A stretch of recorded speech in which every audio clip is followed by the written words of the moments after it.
नमस्कार, बहुत स्वागत है आप सभी का। मैं हूं आपके साथ नैना यादव, लेकर हाजिर हूं हमारा खास शो सबका हिसाब होगा।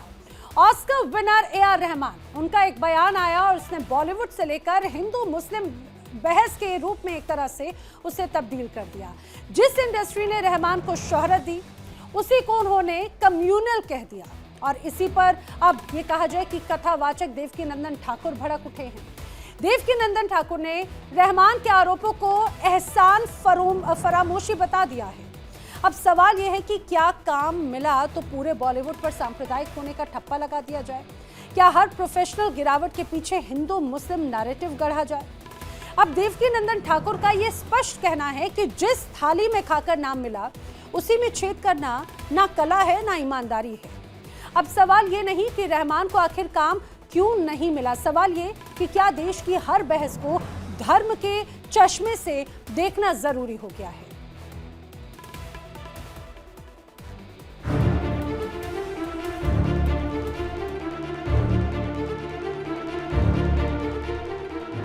ये गुस्सा उस शख्स के लिए जिसको बॉलीवुड ने नई पहचान दी। हिंदुस्तान ने जिसे बड़े बड़े खिताबों से नवाजा, आज वही शख्स फिल्मी जगत को सवालों के कटघरे में खड़ा कर रहा है। सांप्रदायिक सोच बढ़ने के कारण काम न मिलने का दावा कर रहा है। वो कोई और नहीं, वो है ऑस्कर विनर संगीतकार ए.आर. रहमान। उनके बयान ने बॉलीवुड से लेकर धर्म और राजनीति तक हलचल मचा दी है। कम्युनल बॉलीवुड वाले आरोप पर अब देवकीनंदन ठाकुर ने ऐसा पलटवार किया है जिसने इस बहस को हिंदू मुस्लिम एंगल में ला खड़ा किया। देवकीनंदन ठाकुर ने कड़ा एतराज जताया। उन्होंने रहमान के आरोपों को एहसान फरामोशी बताया और कहा कि रहमान ने जिस थाली में खाया उसी में छेद किया।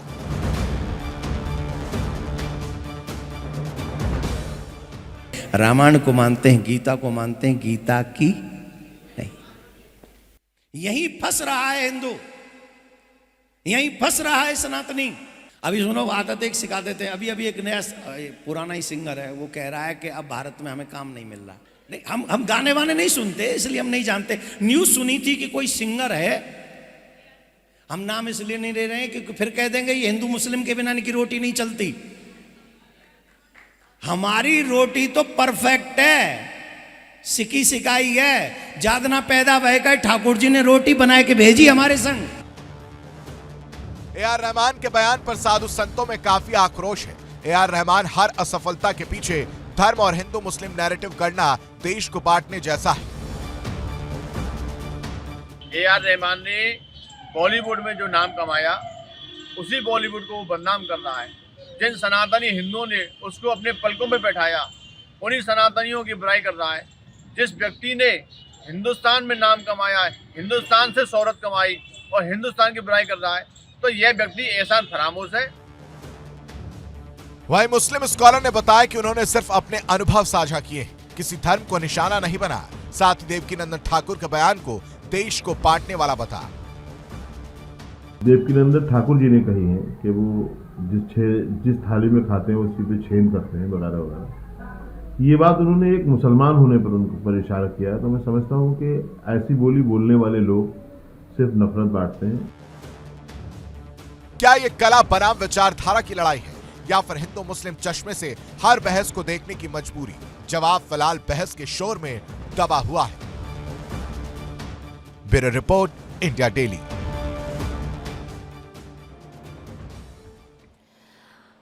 अब ए.आर. रहमान की तरफ से जो बयान दिया गया उस पर घमासान मचा हुआ है। इस पूरे मसले को लेकर कथावाचक देवकीनंदन ठाकुर ने इंडिया डेली से खास बातचीत की। क्या कहना है उनका, सुनिए। प्रसिद्ध संगीतकार और म्यूजिक डायरेक्टर ए.आर. रहमान ने कहा कि बॉलीवुड में लगातार 8 सालों से उनको काम मिलना कम हो गया है। इसकी वजह उन्होंने बताया कि सांप्रदायिकता और साथ में बदलते पावर शिफ्ट को लेकर है। हमारे साथ में चर्चा के लिए कथावाचक देवकीनंदन महाराज जी हमारे साथ मौजूद है।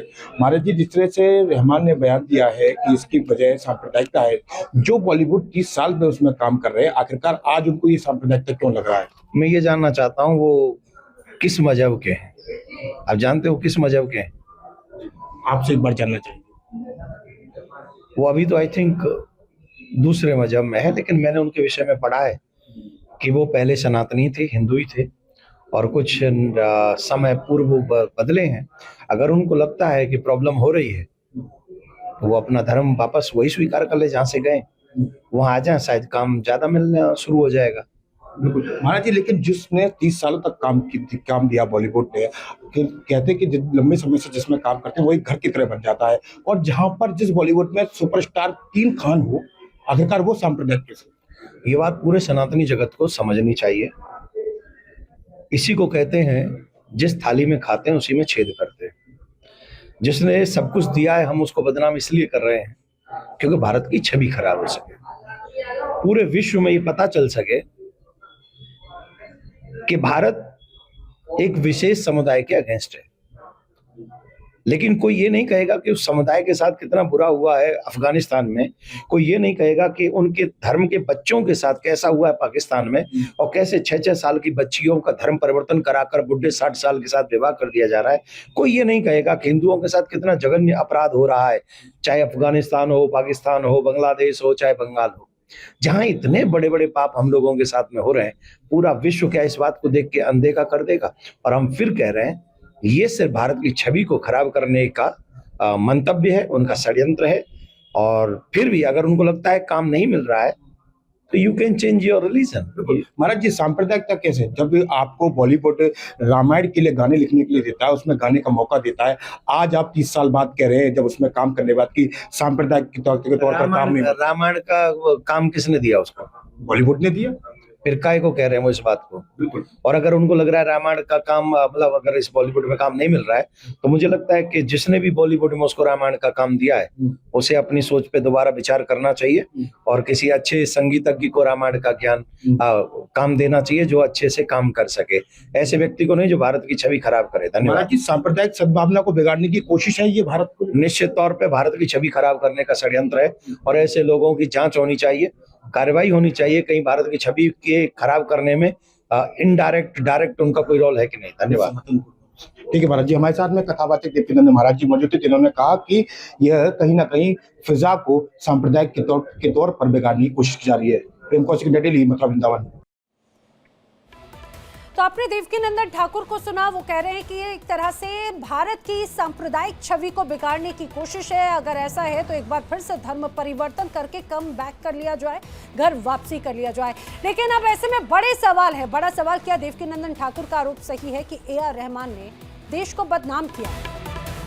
ये अपने आप में बड़े गंभीर हो जाते हैं। करेंगे चर्चा, खास मेहमानों का पैनल मेरे साथ में कनेक्ट हो रहा है, उनसे मैं आपको मिलवाऊं। लेकिन उसके पहले जरा हमारे दर्शकों को कुछ फैक्ट भी समझने चाहिए। ए आर रहमान, इसमें कोई शक नहीं, विश्व प्रसिद्ध भारतीय संगीतकार हैं, गायक हैं, गीतकार हैं, संगीत निर्माता हैं और मल्टी इंस्ट्रूमेंटलिस्ट कहा जाता है। यानी कि कहा जाए कि अलग अलग तरह के वादकों का, अलग अलग वादनों का एक तरह से वो इस्तेमाल करते हैं। लेकिन बहुत कम लोग ऐसे जानते होंगे कि ए आर रहमान उर्फ अल्लाह रखा रहमान 1980 से पहले एएस दिलीप कुमार हुआ करते थे। लेकिन 1980 के बाद से ही 1980 में उनके परिवार ने धर्म परिवर्तन किया और वो एएस दिलीप कुमार से बन गए अल्लाह रखा रहमान उर्फ ए आर रहमान। यानी कि एक धर्म परिवर्तन किया गया। बहुत कम उम्र से ही वो लगातार कहा जाए कि संगीत की दुनिया में काफ़ी सक्रिय रहे हैं और जिस रूप में बताया जाता है 9 साल की उम्र में उन्होंने अपने पिता को खोया। उसके बाद में परिवार की मदद के लिए कीबोर्ड और पियानो बजाना शुरू किया था। तो 9 वर्ष से लेकर आज के वक्त में उनकी उम्र है लगभग 59 साल और तब से लेकर अभी तक लगातार वो काफ़ी सक्रिय हैं।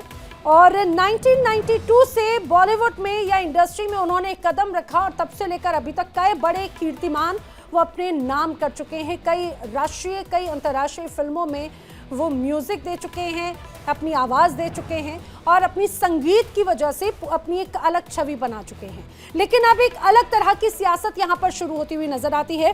करेंगे चर्चा, मेरे साथ खास मेहमानों का पैनल जो कनेक्ट हो रहा है। हिंदू धर्मगुरु अरुण कृष्ण मेरे साथ में कनेक्ट हो रहे हैं। मेरे साथ में कनेक्ट हो रहे हैं मुस्लिम धर्मगुरु वकास वारसी जो कि दरगाह देवा ट्रस्ट की तरफ से मेरे साथ में कनेक्टेड हैं और इसके अलावा मेरे साथ में हिंदू धर्मगुरु अजय गौतम भी मेरे साथ में कनेक्टेड है। लेकिन आप सभी खास मेहमानों का बहुत बहुत स्वागत है। वकास वारसी, मैं आपसे इस पूरी चर्चा की शुरुआत करना चाह रही हूँ। आखिर ऐसा क्यों अचानक से ए.आर. रहमान उर्फ ए.एस. दिलीप कुमार को लगने लगा कि उन्हें काम नहीं मिल रहा है क्योंकि उनके नाम के आगे ए.आर. रहमान लिखा हुआ है? इतने लंबे वक्त से, खासतौर से वो खुद ही कहते रहे हैं कि कला जो है वो किसी धर्म में नहीं बंधती या वो किसी धर्म विशेष की नहीं होती, तो अचानक से उन्हें धर्म क्यों नजर आने लगा है? बहुत बहुत शुक्रिया आपका मुझे यहाँ इनवाइट करने के लिए, बुलाने के लिए। मैं म्यूजिक कंपोजर, ऑस्कर विनर या भारत के संगीतकार ए.आर. रहमान का पक्ष रखने नहीं आया हूँ। जो बात कम्युनिटी से जुड़ती है मैं उस पर अपनी बात रखूंगा। मैंने उनके उस बीबीसी के इंटरव्यू को नैना जी पढ़ा और उनका जो बयान उसमें से निकल के आया वो मैंने लिखा है, शायद ए.आर. रहमान कहते हैं कि शायद मैंने नहीं फेस किया, शायद मुझे ये सब पता ही नहीं चला, हो सकता है खुदा ने ये सारी बातें मुझ तक आने ही नहीं दी। मैंने खुद के लिए कभी ऐसा कुछ महसूस नहीं किया, लेकिन पिछले 8 सालों में क्योंकि इंडस्ट्री में पावर शिफ्ट हुआ है, जो लोग क्रिएटिव नहीं है अब वही लोग इंडस्ट्री में पावर में है। मैं समझता हूँ ये पावर, उसी पावर को वो उस पावर की तरफ बात कर रहे हैं जो कभी अबू सलेम को भी थी और वो जिसको चाहते थे उस एक्ट्रेस को काम दिलाते थे, जैसा हम लोगों ने न्यूज। मतलब आप इसे अंडरवर्ल्ड से कनेक्टेड बता रहे हैं क्या? नहीं, मैं एक वक्त में हमने अपने बचपने में सुना कि अबू सलेम जो है उनके ऊपर कई कंट्रोवर्सीज हुई।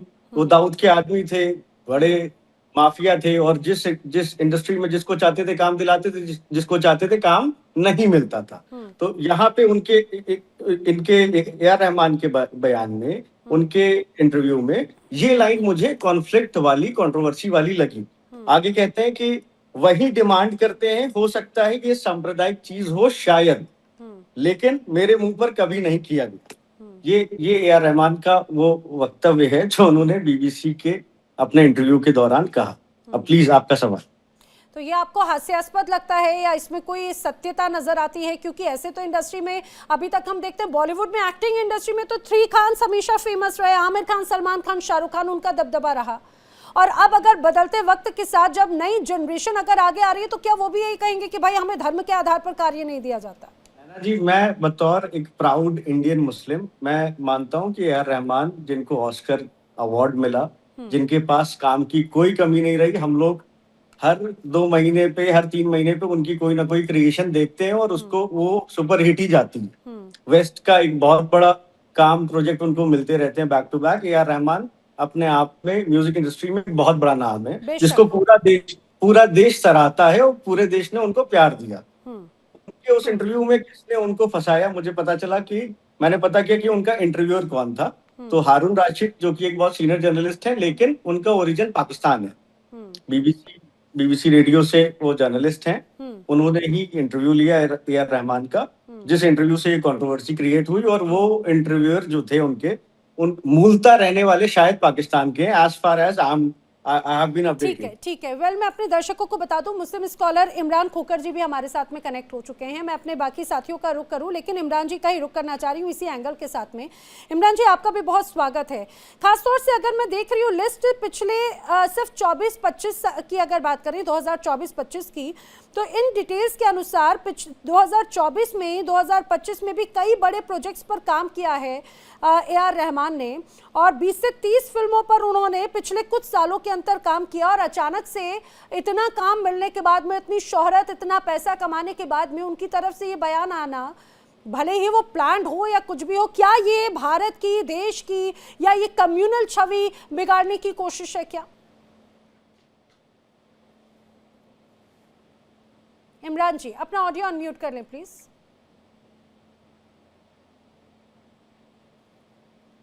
इमरान खोकर जी, इमरान खोकर जी, आपका ऑडियो अभी भी म्यूट है। ठीक है, मैं इमरान खोकर जी का दोबारा रुख करती हूँ। तब तक मैं अरुण कृष्ण जी का रुख करना चाह रही हूँ। अरुण कृष्ण जी, मुझे जरा इसी बात को समझाइए। पिछले कुछ सालों के अंतराल में अगर हम देखें, मैं पिछले 2 साल की बात करूँ, अगर ऐसे उनके करियर की बात की जाए तो उन्होंने लगभग 200 करीब फिल्मों में अपनी आवाज़ दी या काम किया, ये कहा जाए, जिसमें तमिल, हिंदू, तेलुगु, मलयालम, अंग्रेजी जैसी तमाम फिल्में शामिल हैं। किसी में आवाज़, किसी में म्यूज़िक, किसी में अलग तरह की उनकी भूमिका मुख्य तौर पर नजर आई है, और कई बड़े अवार्ड्स उनके नाम भी रहे हैं। हैं। 1992 से लेकर अभी 2025 तक, 26 को मैं काउंट नहीं करूंगी, कई अपकमिंग प्रोजेक्ट्स हैं। इस बीच इतने बड़े, इतनी नाम, इतनी शोहरत भारत के, हिंदुस्तान की तरफ से उनको मिलती है और अचानक उनका ये जो पूरा इंटरव्यू और ये हिस्सा सामने आना, आखिर क्या, कैसे देखते हैं इसे? ये नमक हरामी है। नमक हरामी के सिवा इसको कोई और शब्द दे नहीं सकते आप। और नमक हरामी को ये पहला केस नहीं है। वो 10 मुसलमान डॉक्टर भी नमक हराम है जिनको इस देश ने डॉक्टर बनाया, एमबीबीएस जैसी पढ़ाई करवाई, उनको शिक्षा के लिए अनुदान दिए और बाद में वो 5 वक्त की बल्लभगढ़ में नमाज पढ़ के और जाके फट गए। कहाँ फटे? उसी देश ने, जिस देश ने उनको शिक्षा, समान अधिकार और एक डॉक्टर जैसा बड़ा पद दिया, एमबीबीएस जैसे डॉक्टर बनाया। तो ये नमक हरामी एक हामिद ये दिल्ली बम ब्लास्ट से रिलेटेड आप बात कह रहे हैं, मैं स्पष्ट कर दूं जी।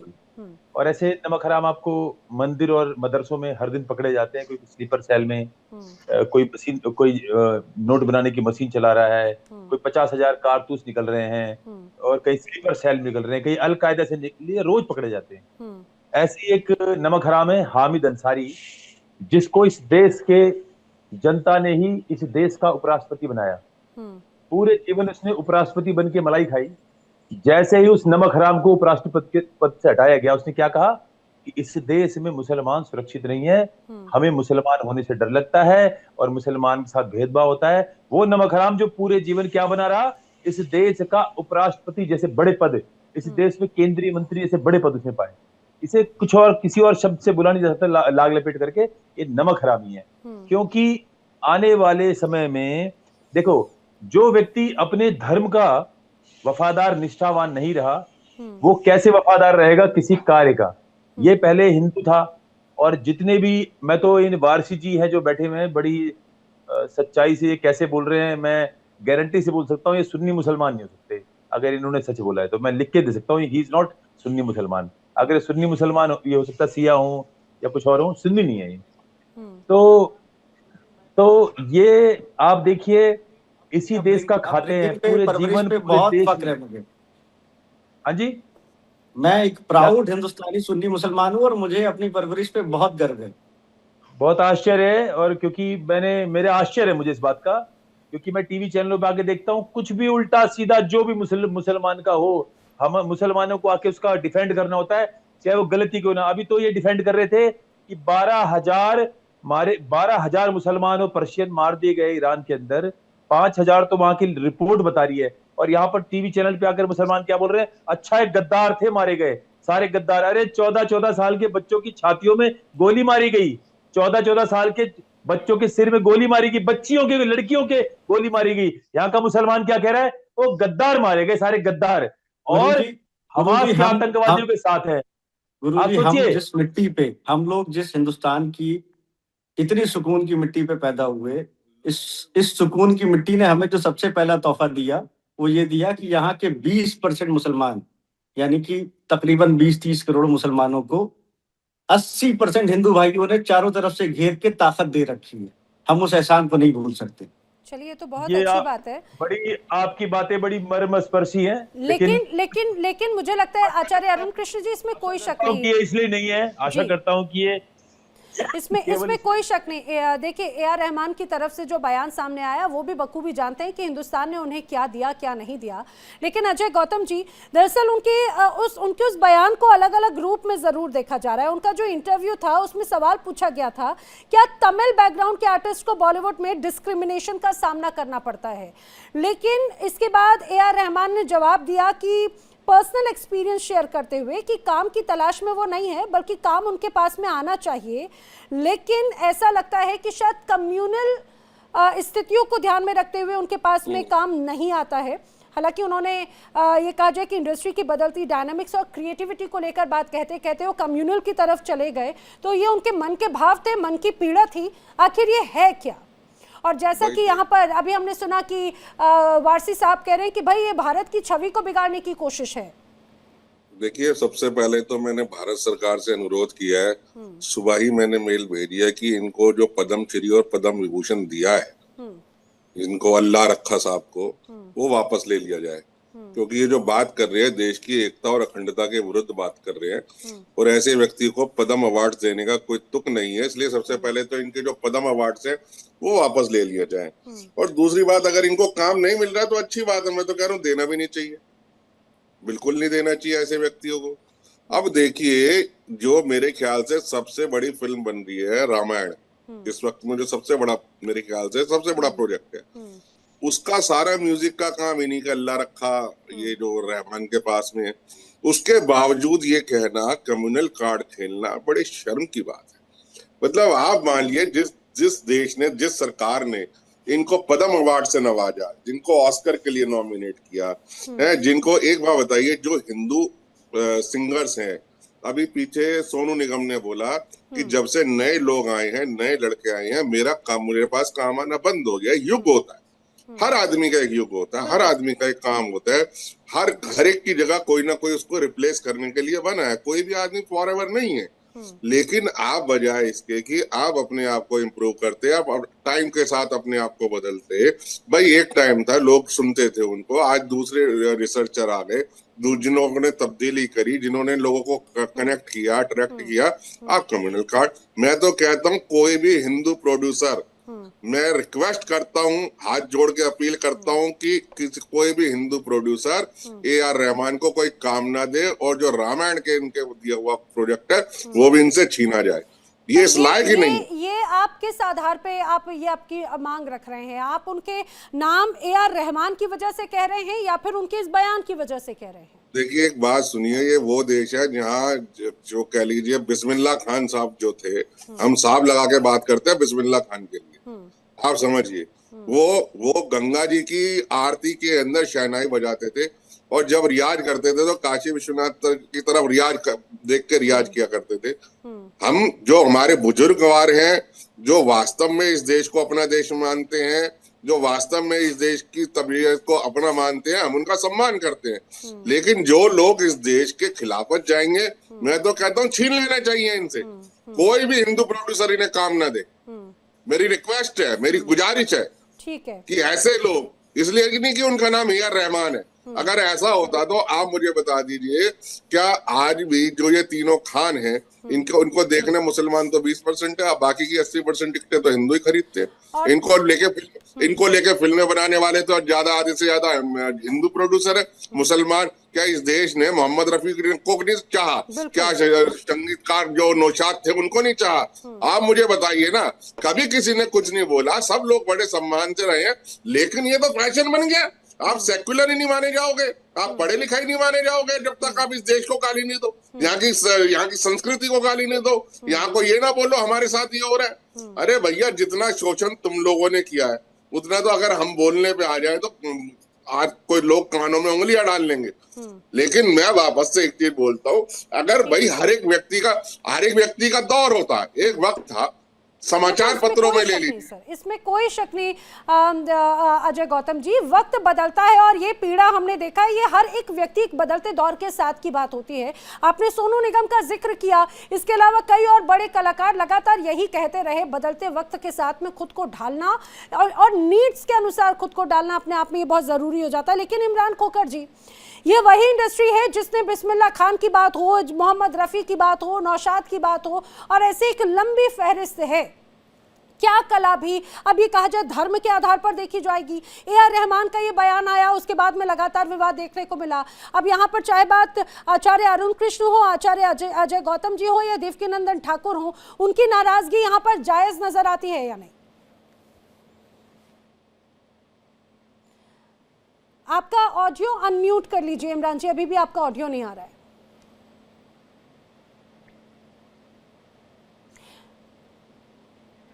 नहीं, आपको दोबारा कनेक्ट करवाती हूँ। PCR एक बार इनका ऑडियो जरा ठीक करवाइएगा। मैं जब तक यही सवाल वारसी जी आपसे लेना चाह रही हूँ, मुझे एक बात बताइए, जिस तरह से अब यहाँ पर अलग अलग टैग उनके साथ में दिए जा रहे हैं, ऑस्कर विनिंग तो ठीक है, अब यहाँ पर देवकीनंदन ठाकुर ने तो एहसान फरामोश कह दिया, आचार्य अरुण कृष्ण जी या फिर अन्य धर्मगुरु भी ये कहने लगे कि भारत की थाली में जिस थाली में खाया उसी थाली में छेद करने वाली बात है ये, कि जब आपको काम मिला तब तो सब बहुत बढ़िया है, जब आपको काम मिलना थोड़ा सा लिमिट हुआ तो उसे आप ये कहने लगे ये विक्टिम कार्ड के तौर पर हो गया और कुछ नहीं। मैं पैनल पे मौजूद दोनों आचार्यों को, दोनों धर्मगुरुओं को आदाब, नमस्कार मेरी तरफ से। और मैं आपका छोटा हूं, मैं सिर्फ ये याद दिलाऊंगा आपको कि सनातन धर्म से जो मैंने पढ़ा, जो मैंने सीखा, वो वसुदेव कुटुंबकम की पहली बात आती है।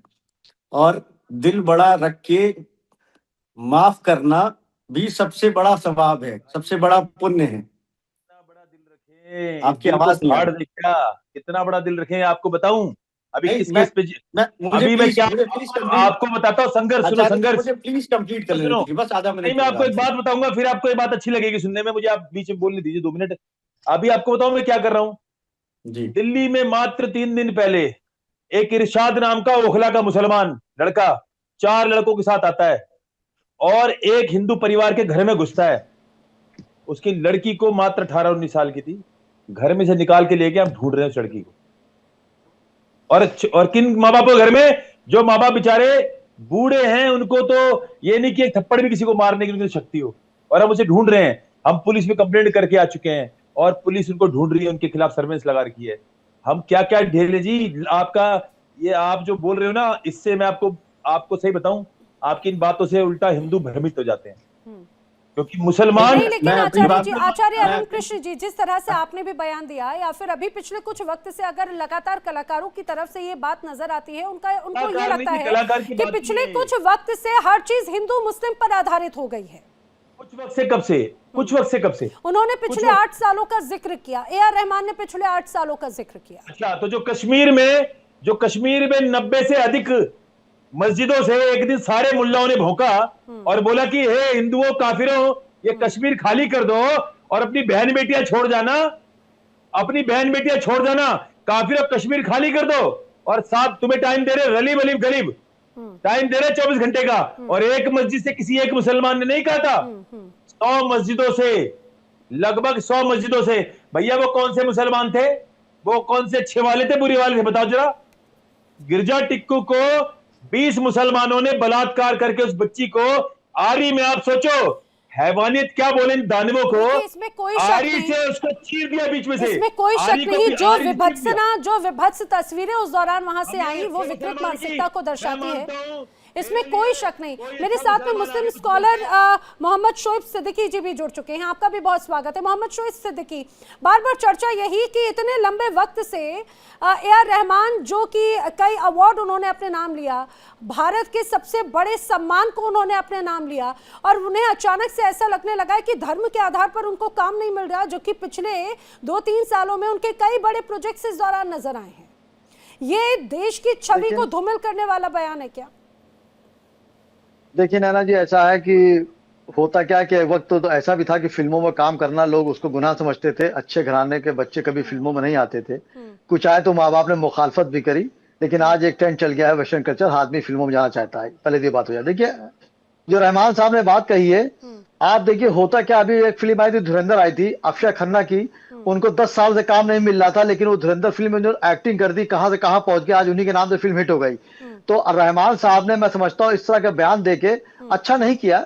मैं बिल्कुल साफ गोश्त कह रहा हूँ, अगर आपको काम नहीं मिल रहा है और आप ऐसे संगीतकार थे जो आपको आल वर्ल्ड जानता है, और हमारे मुल्क के प्रधानमंत्री जो भी रहे हो हमेशा आपकी तारीफ की, तो आपने इस तरह की बात की कि एक धर्म गुरु को एक धर्म के नाम को लेकर आपने कहा मुझे काम नहीं मिल रहा है, तो आपने कहीं ना कहीं एक हिंदू मुस्लिम की बात रखने की बात कह दी।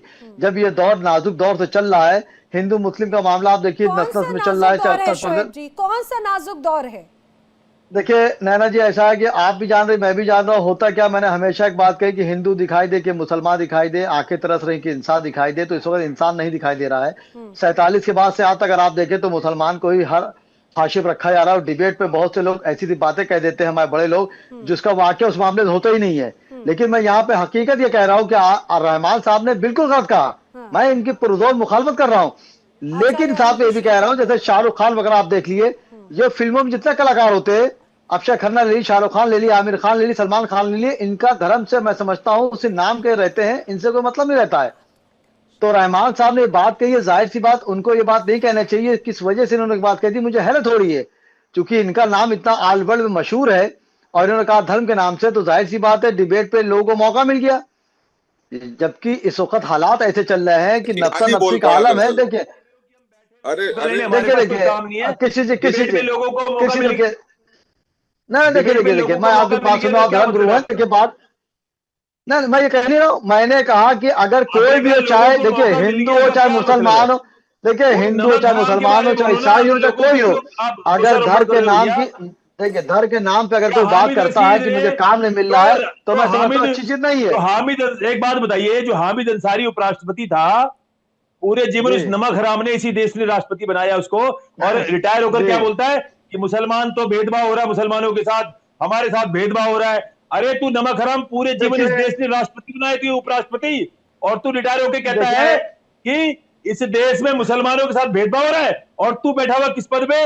उपराष्ट्रपति जिसे बड़े पद में। भैया नमक हरामी खून के अंदर होती है, ये किसी ये विचारधारा मानसिकता में नमक हरामी होती है, किसी व्यक्ति में नहीं है भैया। सुनिए अब मेरी सुनिएगा, आप उस नमक हराम के बारे में बोलो ना। आप ये क्यों कह रहे हो कि लोगों को अवसर मिल गया? हमें क्या अवसर मिल गया? हम तो जानते हैं जन्नत की हकीकत। हम तो जानते हैं जन्नत की हकीकत कि कोई 72 फुट की हूर पे आज तक कोई मोमिन चढ़ नहीं पाया।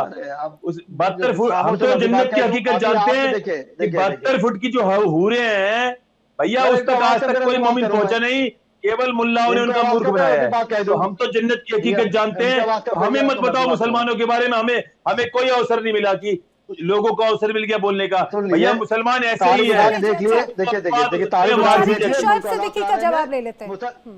वही मैं कह रहा हूँ, देखिए पहली बात तो धर्मगुरु है, मैं बहुत लिहाज करता हूँ, चाहे आलिम हो चाहे धर्मगुरु, मैं कभी इन लोगों की बात जवाब नहीं देता हूँ। लेकिन आपने भी एक बात की, करजई को जो उपराष्ट्रपति थे, आपने तुम ताम से बात करी, यही समझ में आ गया कि हम लोग किस मेयार पर उतर आए हैं। देखिए आप देखिए, सुन लीजिए राष्ट्रपति बन के एक बात बताइए, पूरे जीवन जो राष्ट्रपति बन के रहे हो, मेरी बात सुनिए, ऐसे गद्दार को, ऐसे नमक हराम को भाई मैं क्यों सम्मान से बात करूंगा? एक बात बताइए, जिसको इस देश ने उपराष्ट्रपति जैसा बड़ा पद दिया, रिटायरमेंट के बाद उसने क्या बोला? सेवानिवृत्त होकर उसने क्या बोला कि ये देश में मुसलमानों के साथ हमारे साथ भेदभाव हो रहा है। ये गद्दारी नहीं है, नमक हरामी नहीं है, बताओ आप बताइए। जिस देश को जिस व्यक्ति को इस देश ने उपराष्ट्रपति जैसा बड़ा पद दिया और बड़े बड़े केंद्रीय मंत्री जैसे पद दिए, गवर्नर का पद दिया, एक बात बताइए, जिस हामिद अंसारी को, जैसे एक ये गद्दार है, नमक हराम, ये क्या नाम है इसका, जो भी है, पहले हिंदू था, तुम सारे हिंदू थे, आपको भी पता ये सच्चाई, ये जो म्यूजिक डायरेक्टर है, ऐसे ही हामिद अंसारी जो उपराष्ट्रपति था, जिसको इस देश ने गवर्नर बनाया, जिसको इस देश ने केंद्रीय मंत्री बनाया, बड़े बड़े पदों में बिठाया, उपराष्ट्रपति पद जैसा सम्मान दिया, जैसे ही वो नमक हराम सेवानिवृत्त हुआ, चले आ रहे हैं आप डिबेट। देखिए धर्मगुरु जी, आप डिबेट भैया, रहमान की बात चल रही है, रहमान की बात चल रही है, पहले सब कुछ ले लो, जब रिटायरमेंट का समय आए तो गाली बको देश को। ठीक है, विषय पर आते हैं। लेकिन शोएब सिद्दीकी जी, दरअसल मुझे लग रहा है आचार्य अरुण कृष्ण जिस बात का जिक्र कर रहे हैं, वो ये बताने की कोशिश कर रहे हैं कि ये कोई पहला ऐसा मौका नहीं है, इसके पहले भी इसी तरह से कई बार डिमांड की जाती रही, जब तक डिमांड पूरी हुई तब तक तो ठीक है, और जैसे ही अपनी इच्छाएं या डिमांड पूरी नहीं होना या फिर काम कम मिलना शुरू हुआ तो उसे कम्युनल राइट एक तरह से नाम दे दिया जाता है। देखिए नैना जी, आपने धर्मगुरु जी को पूरा मौका दिया, मुझे बोलने दिया, मैं अपनी बात कह लूं, उनकी बात का जवाब दे दूं। देखिए होता क्या है, एक सेकंड सर मैं आपसे हाथ जोड़ रहा हूं, धर्मगुरु में सुन लेगा मसल, कम से कम फरियादी सुन तो ले, करेंगे वही आप जो आपका दिल चाहेगा, और सुन तो लिए मेरी।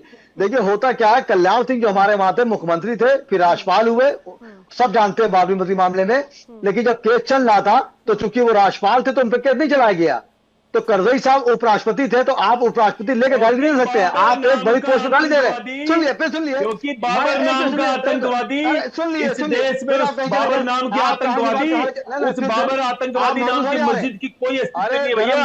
अरे देखो तुमने अभी दिखा दी, अभी फिर मैं गलत बात बोलूंगा, अपने आप ही अपनी हकीकत बता देते हो भैया।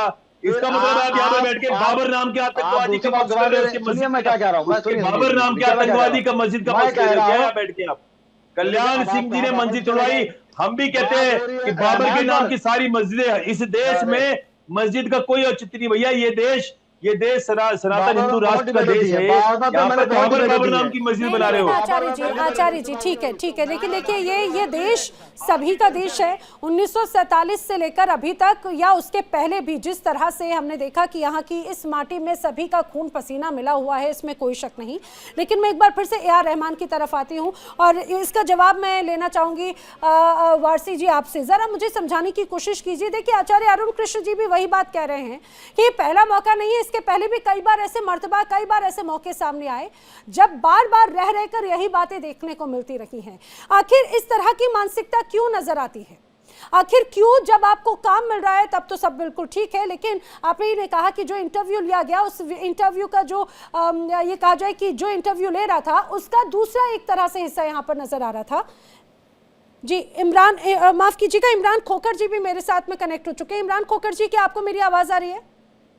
आपकी आवाज आ रही है, आपको मेरी आ रही है? जी बिल्कुल बिल्कुल आवाज आ रही है। आप विषय जानते हैं, मैं आप ही से प्रतिक्रिया लेना चाह रही हूँ कि आखिर क्या जरूरत थी इमरान खान को इस तरह से ये विक्टिम कार्ड खेलने की? नैना जी, तमाम फेलो पैनलिस्टों को मेरा आदाब अर्ज है। एक दिन पहले मैं इस तरह की डिबेट में बैठा था और मैंने उस वक्त ये बात कही थी कि कला की प्रसिद्धि के लिए, कला की स्वीकार्यता के लिए धर्म की कोई जरूरत नहीं होती। कलाकार एक कलाकार होता है, उसका कोई धर्म नहीं होता। ए.आर. रहमान को पिछले 20 सालों के अंदर बॉलीवुड के अंदर, हॉलीवुड के अंदर या साउथ इंडियन मूवीज के अंदर जो काम मिला है वो उनके मुसलमान होने की वजह से नहीं मिला था। वो उनको काम इसलिए मिला था क्योंकि ए.आर. रहमान एक अच्छे संगीतकार थे, ए.आर. रहमान एक अच्छे कलाकार थे। उनको जितना भी काम मिला वो उनके अच्छे म्यूजिक की वजह से मिला और वो म्यूजिक ऑल ओवर इंडिया और ओवर वर्ल्ड पसंद किया जाता था। अब लेकिन आज नहीं मिल रहा तो उनके मुसलमान होने की वजह से काम नहीं मिल रहा। रहमान ने जो अभी तक ए.आर. रहमान ने जो अभी तक म्यूजिक दिया था, जितनी मूवीज ने म्यूजिक दिया था, असल में वो दर्शक पिछले कई सालों में अब नदारद हैं। ये तो बता दो नमक हरामी आती कहां से है? ये तो बता दो नमक हरामी कहां से आती है? ये पूछ रहे हैं। मैं अरुण जी, अरे समस्या ये आप प्रश्न में, ये तो हमने सुन लिया आपकी रिटोरिक्स। आप मुझे हमें पूछे नमक हरामी कहां से आती है? वाली मेरी कनेक्टिविटी हुई है। आप मुझे नमक हरामी कहां से आती है? ये रिटोरिक्स बहुत अरुण अब तो ये पूछ रहे हैं ये नमक हरामी आती कहां से भैया? अब ये नहीं पूछ रहे, हमें तो पता है। खोखर जी, इसमें कोई शक नहीं। देखिए 33 साल 1952 से लेकर 1992 से लेकर अभी तक 33 सालों का उनका करियर रहा और उसमें उन्होंने कई खिताब अपने नाम किए, लेकिन अचानक से उनको ये कैसे याद आ गया कि वो मुसलमान हैं, इस वजह से उन्हें काम नहीं मिल रहा, या अचानक से उन्हें 33 सालों का इसी इंडस्ट्री ने उन्हें इतना प्रेम दिया, इतना मान दिया, सम्मान दिया, वो सब कैसे भूल गए? और यही वजह है कि आप देवकीनंदन ठाकुर हो या आचार्य अरुण कृष्ण जी हो, बार बार यही बात तो कह रहे हैं कि ये छवि को धूमिल करने की कोशिश है और अब ये कहा जाए कि जात और कम्युनल एक तस्वीर को पेश करते हुए विक्टिम कार्ड खेल दिया उन्होंने। नैना जी, जिस संगीतकार ने 15 फिल्म फेयर अवार्ड जीते हो, 17 फिल्म फेयर अवार्ड साउथ के जीते हो, 2 ऑस्कर जीते हो, 1 ग्रैमी अवार्ड जीता हो, तब उसको ये याद नहीं आया कि मैं मुसलमान होने की वजह से मुझे ये काम मिला है। इस पैनल के अंदर बैठे हुए आज 5 व्यक्ति आपके इस मुद्दे के साथ एक साथ हैं, चाहे वासी साहब हो, आचार्य अरुण जी हो, हमारे आचार्य अजय गौतम जी हो, हमारे शोएब साहब हो, एक सुर में ए.आर. रहमान के इस बयान की हम लोग निंदा करते हैं कि कला को किसी भी धर्म के परिधि के अंदर आप ना बांटिए। कला तो जो होती है ऐसा क्या हो गया? ये उनकी ऐसी कोई मजबूरी है या उनकी जरूरत है या कोई दबाव है? आखिर ऐसा बयान उनकी तरफ से आ रहा है, क्यों उस पर विवाद शुरू हुआ है? नैना जी, उनकी एक मजबूरी है। उनकी मजबूरी ये है कि पिछले 20 सालों में, पिछले 15 सालों में जो दर्शक ए.आर. रहमान का म्यूजिक या अच्छी मूवीज या अच्छे टाइप की लव स्टोरीज हो, रोमांटिक मूवीज हो, थ्रिलर हो, अच्छी तरह की मूवीज हो, वो दर्शक अब खत्म हो चुका है। दर्शक अब जा चुका है हिंसक प्रवृत्ति की मूवी देखना हो, नफरत की मूवी देखना हो, को समझ में नहीं आया, विभाजन की मूवी देखना हो, तो क्या ये ए.आर. रहमान को समझ में नहीं आया? वही तो बात है। ठीक है, मजबूरी है, ये तो जरूरत की बात होती है। क्या ये उनको समझ में नहीं आया? अगर समझ में आया तो फिर उसको धर्म के नजरिए से क्यों बेचने की कोशिश की गई? देखिए, ए.आर. रहमान ने एक नया स्टेटमेंट उस स्टेटमेंट के बाद एक जारी किया है जिसमें उन्होंने रिग्रेट फील किया है कि मेरे कहने का मतलब ये नहीं था, मुझे चाइनीज विस्पर यानी किसी लोगों ने आकर कहा था कि आपको इस वजह से हो रहा है। लेकिन एक जब आप सिंबल हो, जब आप एक आइकॉन हो, जब आप एक ब्रांड हो, तो आपको कोई सा भी वक्तव्य देने से पहले 100 मर्तबा सोचना चाहिए कि मेरा ये वक्तव्य समाज के ऊपर क्या असर डालेगा, मेरा ये वक्तव्य देश की व्यवस्था पे क्या असर डालेगा, मेरा भी ये वक्तव्य देश के ऊपर क्या असर डालेगा। जिस देश ने मुझे प्रेम दिया, सम्मान दिया, पैसा दिया, जिस देश ने मुझे नाम दिया, जिस मिट्टी ने मुझे नाम दिया। ये इमरान जी तो कह तो रहे हैं कि खुद ए आर रहमान को इस बात का एहसास है कि उनकी तरफ से कहा गया जो बयान है वो गलत है, फिर विवाद किस बात का, फिर क्यों उन्हें इस तरह के अलग अलग तमगियात दे रहे हैं? तो आप मानते हैं ना कि जिसको समाज सम्मान दे, सुविधाएं दे, और जब वो इस तरह की हरकत करे तो नमक हराम है, मानते ना ये बात तो आप। और हामिद अंसारी जिसको इस देश ने उपराष्ट्रपति बनाया, उसने भी जब वो अपने पद से बाहर गया, उसने भी यही लाइन बोली कि हम तो देखो जी, हम मुसलमानों को तो यहाँ परेशान किया जा रहा है। अरे नमक हराम, तुझे इस देश ने तुझे उपराष्ट्रपति बनाया, और जब तक तूने खूब मलाई खाई उपराष्ट्रपति बन के, और जैसे इस पद से उतरा क्या बोला कि मुसलमान खतरे में, इस देश में मुसलमानों के साथ बड़ा बुरा हो रहा है। और जब पत्रकार ने सवाल पूछे तो पत्रकार के साथ बदतमीजी करने लग गया। तो आप मानते हो नमक हरामी है। वैसे देखिए ये कुछ नाम है, मुझे नहीं पता आज भेदभाव ज्यादा है, कल भेदभाव ज्यादा था, मुझे नहीं पता, लेकिन आप इन कलाकारों के नाम सुनो। यूसुफ खान दिलीप कुमार बनके पूरी जिंदगी इस इंडस्ट्री के अंदर रहा। मधुबाला मुमताज जहां थी, मीना कुमारी महजीब बानो थी, जगदीप था, सैयद इस्तफाक अहमद जाफरी था, जॉनी वॉकर था, बदरुद्दीन जमालुद्दीन काजी। ये कौन थे? ये सारे के सारे मुसलमान थे जिन्होंने हिंदू नाम रख के, अब क्या कहें इसको क्या कहें, इसे नमक हरामी कहें, इसको अलतकिया कहें, इसको क्या शब्द दें कि नाम हिंदुओं का, काफिरों का, और पीछे लिख के बैठे हैं कि नहीं है कोई माबूद। ठीक है, लेकिन अरुण कृष्ण जी, लेकिन इमरान खोखर जी की बात हो, चाहे बात शोएब सिद्दीकी की बात हो, या फिर यहाँ पर हमारे साथ में सुनिए ना, लेकिन चाहे बात यहाँ पर वकास वारसी जी की बात हो, वो तो एक आवाज में कह रहे हैं ना कि हाँ ए आर रहमान की तरफ से जो बयान दिया गया वो गलत है। अरे आप ये भी तो देख लो, आप ये भी देखो कि जो बैठे हुए हैं, क्या नाम भूल जाता हूं इनका मैं, क्या है स्कॉलर नीचे वाले टोपी लगा के, इनके पीछे पता क्या खोखर जी ने क्या लिखा है पीछे, आपने कभी पढ़ने का सोचा क्या लिखा है? इन्होंने लिखा है कि भारत भूमि में इस परम पिता भगवान परम ब्रह्म जिसने इस पृथ्वी को, इस धरती को बनाया, जब इस्लाम तो केवल 1200-1300 साल पहले आया था, इनको तो ये खुद ही सारे कन्वर्टेड हैं। जब परम ब्रह्म ने इस धरती को बनाया 10 लाख वर्ष पहले भगवान राम का प्रादुर्भाव हुआ, 7.5 उसके हैं, वो नहीं जो इस खोकर ने पीछे लिखा वो पढ़ो आप, उसमें लिखा हुआ नहीं है कोई माबूद पूजने लायक, इबादत के लायक अल्लाह के सिवाय। यानी कि तुम जिसकी पूजा करती हो नैना जी, और मैं जिसको मानता हूं, जो राम 10 लाख वर्ष पहले आए वो कुछ नहीं है, सब कुछ 1400 साल पहले अल्लाह आया वही है। हिंदुस्तान की धरती ने तो सभी को, इस हिंदुस्तान की धरती ने सभी को आत्मसात किया है, और देखिए यही हमारा संविधान है, सभी धर्मों का वही मान सम्मान होता है, वही सभी धर्मों का मान सम्मान होता है। आपकी बात पे खोकर जी कुछ कहें या नहीं, लेकिन शोएब सिद्दीकी जी कुछ रिएक्ट करना चाह रहे हैं जी। देखिए नैना जी, ऐसा है कि हम आह भी करते हैं तो हो जाते हैं बदनाम, वो कत्ल भी करते हैं तो चर्चा नहीं होता। हमारे धर्म गुरु पूजनीय है, और अभी उन्होंने दिलीप कुमार का नाम दिया। उस वक्त आपको शायद नहीं मालूम कि दिलीप कुमार के टाइम पे जो फिल्में बनती थी तो दिलीप कुमार ने अपनी मर्जी से नाम नहीं बदला था, यूसुफ खान ने किया था। उस वक्त डायरेक्टर कहा करते थे कि आप ये नाम रख लीजिए, दिलीप कुमार नाम रखा गया, या आप जितनी हीरोइनों का नाम ले रहे मधुबाला, फिर आप जवाबी कहानी करने बैठ जाते हैं। मेरी बात सुन लिए, जवाब, अरे सर सुन लिए सर, सुनिए दिलीप कुमार मैं सुनूंगा मैं, अरे मुसलमान सुनी तो रहा आपकी, मैंने आप जवाब देते नहीं है, बात की नहीं नैना जी बात सुन लिया आप, तो फिर ना बढ़ा लिए उनकी, मैं सुन रहा हूँ, मेरी सुन नहीं रहे। मैंने सफाई दी, मैं अटैक नहीं कर रहा हूँ आपको, आप धर्म गुरु में पूजनीय है, मैं आलिम हूँ, धर्म गुरु मैं सबकी इज्जत करता हूँ, मैं कभी आपसे बहस करूंगा नहीं, लेकिन मैं अपनी बात तो कर दूं। मैं आपको उस वक्त का, आप तो सब लिख के लाए, किसका क्या नाम था, मैं तो बगैर नाम को बता दे रहा हूँ। उस वक्त दिलीप कुमार हो, चाहे मीना कुमारी हो, चाहे मधुबाला हो, इन सबके जब नाम रखे जाते थे तो नाम डायरेक्टर कहता था कि नहीं आपको नाम बदलना पड़ेगा, उसको मजबूरी थी। इस दौर में सलमान खान का नाम, आप उस जरूरत के हिसाब से उस समय बदलाव किया गया, यूसुफ खान हो या दिलीप कुमार हो, अब दिलीप कुमार भी बन गए ए आर रहमान।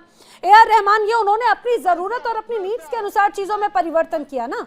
मैं उस पर भी आ रहा हूँ कि रहमान साहब ने ये जो बात कही सरासर गलत की। मैं तुम्हें कह रहा हूँ रहमान की पैरवी कर रहा हूँ।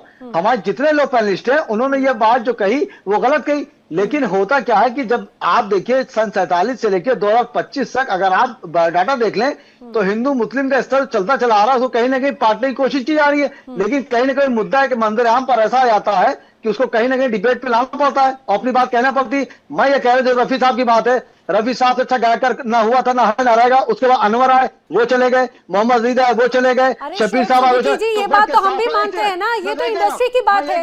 ये तो देखिए कला को कभी किसी ने कभी किसी में ना जात में बांधा ना कभी किसी धर्म में बांधा। अगर कलाकार खुद को बांधने की बात करता है जरूरत के हिसाब से वो बात अलग हो जाती है। जी मैं वही कह रहा हूँ कि शफीर साहब ने भी कुछ कहना चाह रहे हैं। साहब ने बात की, उन्होंने गलत किया। मैं खुद कह रहा हूँ रहमान साहब का ये बयान गलत था।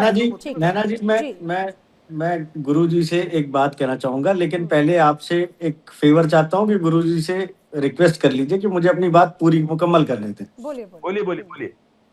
गुरुजी एक शेर है, कौन सी बात कहाँ कही जाती है, अगर इस बात का सलीका हो तो हर बात सुनी जाती है। शेर इसलिए यहाँ पे सुना रहा हूँ सब लोगों को। अभी 2 रोज पहले दिल्ली के अंदर लोधी रोड पे इंडिया इस्लामिक कल्चरल सेंटर है एक IICC के नाम से, वहां पे एक बैठक हुई देश के मुस्लिम इंटेलेक्चुअल्स, जिसमें आर्मी से retired general lieutenant general Zameeruddin Shah साहब, इंडियन एडमिनिस्ट्रेटिव सर्विस के कुछ लोग, पुराने चीफ इलेक्शन ऑफिसर हिंदुस्तान के, और RSS से रामलाल जी, RSS के और बड़े पदाधिकारी। और वहां पे एक हेल्दी डिबेट हुई कि जो निचले स्तर पे मुझे बात तो पूरी करने दीजिए। अब आप हाथ में तलवार लेके बैठेंगे तो बात नहीं हो पाएगी। इससे सूर्य आयत की मूर्ति पूजो की अब आपने जो मोबाइल पे पढ़ा है, अब मैं उस बात में नहीं फंसना चाहता। क्या उस नौटंकी वहां पर हुई है तथाकथित पढ़े लिखे लोगों द्वारा, आप ये बता दीजिए क्या इससे बदल गया माहौल कि जहां मूर्ति पूजक मिले उसे काट डालो, अल्लाह मूर्ति पूजकों से नफरत करते हैं? बदल गया आपने बदल दी स्क्रिप्चर। अभी ये कहां उस मीटिंग के बाद क्या मुसलमानों ने काफिरों से मूर्ति पूजकों से अल्लाह के कहने के द्वारा नफरत कम कर दी? ये पूछना चाह रहा हूं उसमें। गुरुजी ये कहां से पढ़ रहे हैं आप? अच्छा आप चेक करो, खोलो सूरह नंबर 9 आयत नंबर 5 खोल के देखो। अभी आप सूरह नंबर 4 आयत नंबर 8 खोल के देखो क्या लिखा हुआ उसके अंदर। मैं इंडिया डेली लाइफ के चैनल से रिक्वेस्ट करूंगा कि गुरुजी आप ही बता दो। चलो आप ही बता दो। आपके स्कॉलर बैठे हुए इस चैनल पैनल पे, आपके पैनल बता दे, आपके पैनल में लोग बता दे कि अल्लाह मूर्ति पूजकों के लिए क्या हिदायत देता है। कुरान पाक की जिन आयतों पे आप बात करना चाहते हैं, मेरे मज़हब ने मुझे सिखाया। आप सुनिए, अल्लाह ने मूर्ति पूजकों के लिए क्या हिदायत दी है ये बता दो बस आप मुझे। क्या दंड निर्धारित किया है? अल्लाह ने तो ये हिदायत दी है कि आप काफिर को काफिर नहीं कह सकते। आप असली इस्लाम की तरफ ही नहीं बढ़े अभी तक। आप बातें क्यों झूठ फैला रहे हो? आप ये क्यों झूठ फैला रहे हो? 1,40,000 रुपए तोला है। झूठ फैला रहे हो, आपको पता है झूठ बोल रहे हो। गरीब बच्चों की शादियां कराते हैं। मुझे लग रहा है कि ये चर्चा ना हिंदू बनाम मुस्लिम की तरफ, धर्म बनाम धर्म की तरफ हो गई, धर्म बनाम धर्म हो गई। लेकिन मुझे लग रहा है कि जो कलाकार की तरफ से जो बात कही गई उसको लेकर जरूर बात होती है। इमरान खोकर जी कुछ कहना चाह रहे थे। इमरान जी मुझे जरा इस बात को भी समझाइए, कहीं ऐसा तो नहीं कि AR रहमान को उस समय जरूरत महसूस हुई तो 1980 में उन्होंने धर्म परिवर्तन कर लिया, अब मौका देखकर वो घर वापसी की प्लानिंग कर रहे हो? क्या इस तरह के विचार उनके मन में आए क्या? क्योंकि इस तरह की भी प्रतिक्रियाएं लगातार सामने आ रही, मैं अभी वही पढ़ रही थी। नीना जी ये बहुत ही हाइपोथेटिकल क्वेश्चन है कि 80 के अंदर वो क्या थे और अब वो क्या है और वो कहाँ जाना चाहते हैं। यार रहमान ने ये जो कुछ भी अचीव किया है, नेम, फेम, पैसा, ब्रांड, ये सब एज ए मुस्लिम अचीव किया। जब वो मुसलमान थे तो वो घर वापसी का प्लान तो नहीं होगा। लेकिन आचार्य अरुण जी की एक बात का मैं जवाब दे दूं, पिछले 3-4 डिबेट में आचार्य जी मेरे साथ बैठे हैं, ये बार जितनी बार इस कलमे को मैंने नहीं पढ़ा, आचार्य जी बार आकर टीवी डिबेट के ऊपर इस कलमे को पढ़ रहा है। मेरी दुआ है कि मुसलमानों की आचार्य जी हकीकत जानता हूं। आपके अंदर भी इस ईमान की रोशनी आ जाए और ये ईमान का नूर आपके अंदर भी उतर जाए। आपने पीछे बाके बिहारी की तस्वीर लगा रखी, मैंने कभी आपत्ति दर्ज नहीं की, लेकिन आपको बार बार मेरे क्योंकि हम ये कहते हैं, क्योंकि हम ये नहीं कहते, क्योंकि सनातन धर्म ये नहीं कहता कि केवल किसी को इसलिए मार दो क्योंकि वो अल्लाह को नहीं मानता। भैया हमारे बाके बिहारी ने ये नहीं कहा कभी, हमारे हमारे हमारे जगत पिता ने कभी ये नहीं कहा। हम में आप पे फर्क ये है कि हमारे बाके बिहारी ने, हमारे जगत पिता ने कभी ये नहीं कहा क्योंकि कोई और कुछ मानता है तो उसको मार डालो। हमारे जगत पिता ने, हमारे बाके बिहारी ने कभी ये नहीं कहा कि जो मुझे न माने उसको मार डालो, जो मुझे न माने उसको रमजान के पाक दिनों में जहां पाओ काफिर का कत्ल करो। रमजान के पाक दिनों में काफिर को जहां पाओ कत्ल करो, उसको दीन में लेकर आओ, दीन में लेके आओ तो अर्थात जजिया दे। क्या बता रहे भैया तुम्हारा? सुनो, दूध को प्रदूषित पानी से तुलना मत करो भैया। हमारा धर्म दूध की तरह पवित्र है, गाय के दूध की तरह पवित्र है। क्या बातें कर रहे हो? बाके बिहारी से क्या तुलना कर रहे हो आप? हमारे सनातन धर्म से अपनी विचारधारा क्या तुलना कर रहे हो? हमारे यहाँ तो बोला गया, हमारे यहाँ बोला गया एको उसी सर्वभूतांतरात्मा एकम रूपम बहुधा करोति। सोच के आधार हमारे यहाँ तो बोला गया एको उसी सर्वभूतांतरात्मा। हमारे यहाँ बोला गया दया सर्वभूतेषु। हमारे यहाँ बोला गया, हमारे यहाँ बोला गया सर्वे भवन्तु सुखिनः सर्वे सन्तु इसमें कोई शक नहीं। देखिए ये निजी आस्था के विषय ही हैं, इसमें कोई शक नहीं। इमरान जी और अरुण जी, इसमें कोई शक नहीं। लेकिन सबसे महत्वपूर्ण बात है, मैं क्योंकि अब वक्त आखिर की तरफ है, हम चर्चा की तरफ, मैं एक रिएक्शन लास्ट में ले लेती हूँ। शोएब सिद्दीकी जी, आखिर ये जो पूरी चर्चा जो एक बढ़ती हुई नजर आती है, उस पर विराम कब लगेगा? देखिए विराम जब लगेगा कि शोएब सिद्दीकी जैसे एक चिराग से 100 चिराग जलेंगे और गंगा जमनी तहजीब को बचाने की कोशिश की जाएगी। मैंने हमेशा कहा कि एक आरजू नहीं, हर आरजू तो ये लाकर जरा से रख दो खाके वतन कफन में। रहमान साहब के बयान से मैं मुखालफत करता हूँ पुरजोर, और मैं चाहता हूँ मुल्क के वजीर आजम नरेंद्र मोदी जी से और रियासत के वजीर योगी आदित्यनाथ जी से कि आप भी अपना स्टेटमेंट दें और इस तरह की बातें अब मंदिराम पे ना आनी चाहिए। चूंकि हिंदुस्तान जो है एक अमन का मुल्क माना जाता है, वो कायम रहे। मैं रहमान साहब के बयान से मुखालफत करता हूँ, हमेशा करता रहूंगा। मैं चाहता हूँ मुल्क बट ना पाए, क्योंकि एक बार मुल्क बट चुका है, पाकिस्तान बन गया था। अब मैं मुल्क को किसी कीमत पर कोई दिक्कत नहीं होने देना चाहता हूं। मेरी ये गुजारिश आप सभी से कि गंगा जमनी तहजीब को बनाए रखें और इस तरह बयान से बचने की कोशिश करें। ठीक है, गंगा जमनी तहजीब को आखिर कौन धूमिल करने की कोशिश कर रहा है? वारसी जी। नैना जी, मैं जिस दरगाह से ताल्लुक रखता हूँ देवत शरीफ, वहां पे लिखा जाता है कि मथुरा बासी कुंवर कन्हैया भगवान कृष्ण के लिए ऐसी ऐसी खूबसूरत कविताएं, ऐसी ऐसी खूबसूरत नज़में लिखी गई हैं जिनको पढ़ के हम बड़े हुए। मैं चाहता हूं कि ये गुरु जी के मन में जो नफरत भर गई है, और हो सकता है कि हाथ अब गुरु जी आपका मोबाइल देख लेंगे, फिर किसी दिन डिबेट पे आपका मोबाइल भी जरूर देखेंगे, लेकिन आपको छोटा होने के नाते आप बड़े हैं, बोल के आपने जैसे कृष्ण की प्रशंसा करी है, अच्छा अल्लाह की नजर में एक सवाल का जवाब दे दीजिए। आप बदमानो, सवाल का जवाब दे दीजिए। आप अल्लाह की नजर में सबसे बड़ा कुफ्र कर रहे हो। आपकी सारी बातें लाइव मान लूंगा, सिर्फ एक सवाल का जवाब दे दीजिए। कल मौनी अमावस्या पे प्रयागराज में माघ मेले के अंदर आदरणीय शंकराचार्य जी के साथ जो हुआ, वो किसी मुसलमान ने किया? किसने किया? आप एक हादसे या कुछ हादसों की वजह से पूरे मजहब को जवाब बोल लो तो बोलूंगा मैं। जवाब बोल लो, आपने कहा पहले, मैं बोलना चाहता हूँ, बोल लो। आप किसी कुछ हादसों की वजह से, जिनको हम मानते हैं कि हाँ अगर उन्होंने अपराध किया है, उन्हें अपराध की पूरी सजा मिलनी चाहिए। हिंदुओं का जेनोसाइड, लव जिहाद, थूक जिहाद, मूत जिहाद, मल जिहाद, आप पूरे मजहब की गाली बकते नेशनल टेलीविजन पे। नहीं, एक बात बताइए, अब्दुल कलाम की बात नहीं करेंगे? आप मौलाना अब्दुल कलाम आजाद की बात नहीं करेंगे? आपने बोल लिया अपनी बात, मैं अपनी बात बोलूं अब? आपने बोल लिया अपनी बात पूरी तो करने दीजिए। गुरुजी मुझे बात तो पूरी करने दीजिए। आप मौलाना अब्दुल कलाम आजाद को भूल जाएंगे? लास्ट 30 सेकंड्स के वक्त कहा था कि मिस्टर जिन्ना, तुम जो कर रहे हो उससे हिंदुस्तान का मुसलमान हमेशा परेशानी में रहेगा, और जो पाकिस्तान तुम बना रहे हो वहां भी हालात बदतर रहेंगे।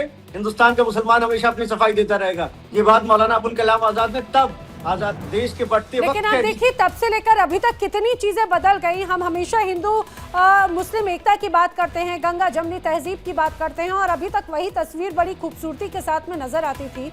लेकिन ए आर रहमान की तरफ से दिया गया ये बयान, जिसपे ये बड़ा अच्छा लगा कि मुझे इस चर्चा में आप सभी ने एक आवाज में ये बात जरूर कही कि ए आर रहमान की तरफ से बड़ा सिलेक्टिव टाइम स्पेसिफिक रूप में ये बयान दिया गया। मैं बिल्कुल समझ रही हूँ वक्त की इतनी कमी है, लेकिन मैं आगे चर्चा को बढ़ा नहीं पाऊंगी आचार्य अरुण कृष्ण जी। लेकिन आप सभी मेरे साथ इस चर्चा में शामिल हुए, आप सभी का बहुत बहुत धन्यवाद। क्या ए आर रहमान को रियलाइज हो गया है, उनकी तरफ से बयान दिया गया और उन्होंने अफवाहों के आधार पर बेसिकली अपने ये बयान देने की बात कही थी, लेकिन उनके इस बयान से एक नया विवाद जरूर शुरू हो चुका है। वक्त एक छोटे से ब्रेक का। इंडिया डेली अब आपकी स्मार्ट टीवी पर भी मौजूद है। इंडिया डेली 24/7 अब आप लाइव देख सकते हैं इन सभी प्लेटफॉर्म्स पर।